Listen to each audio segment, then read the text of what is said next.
In this session, we will discuss about halogen compound and its importance.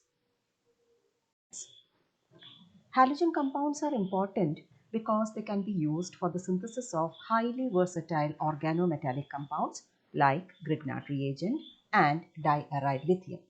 For example, when bromobenzene is treated with magnesium in the presence of dry ether, phenyl magnesium bromide is formed. Instead of bromobenzene, if we start with chlorobenzene, we get phenyl magnesium chloride. The solvent can also be changed. Instead of dry ether, we can use THF or tetrahydrofuran.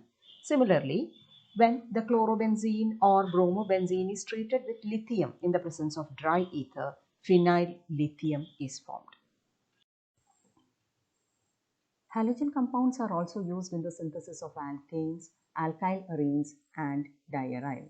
Wood's reaction used in the synthesis of alkanes have been discussed previously.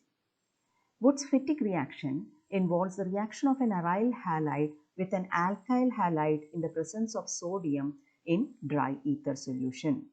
For example, when bromobenzene is treated with methyl bromide and sodium in dry ether, toluene is obtained.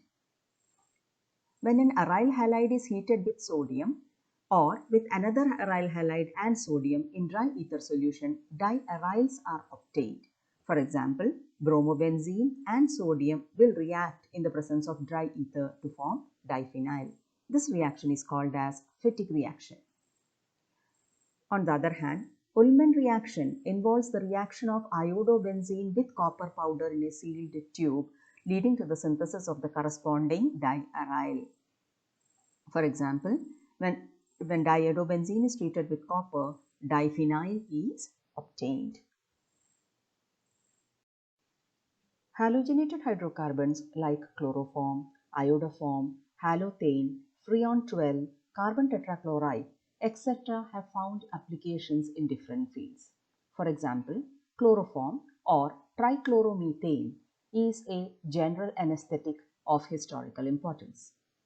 It was one of the first anesthetic used. It is also now used as a solvent for fats, waxes, rubber, alkaloids, iodine. It is also used as a laboratory reagent. For example, it is used in the test for primary amines. It is also a preservative for anatomical specimen and starting material for the synthesis of freon, PTFE, salicylaldehyde, and chlorotone. Iodoform or triiodomethane is a water-insoluble, yellow solid that liberates free iodine and hence is capable of acting as an antiseptic and is widely used so.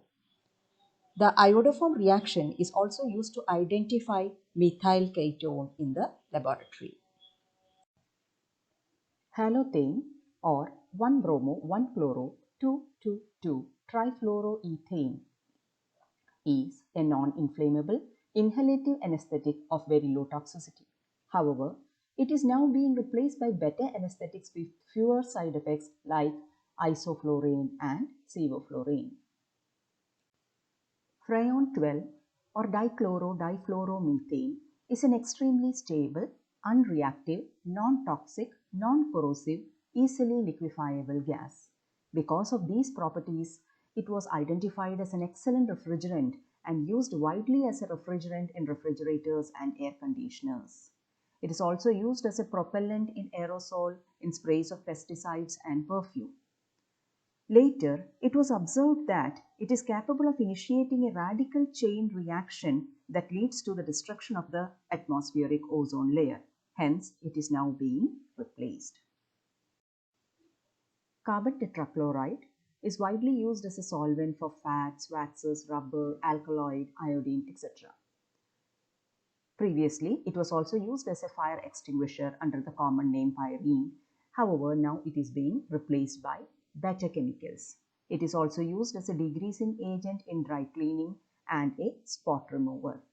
It is used in the manufacture of refrigerants. However, because of its ability to destroy the ozone layer, it is being replaced. It is harmful and causes irritation to the eye, giddiness, headache, vomiting, etc. And prolonged exposure can even lead to death.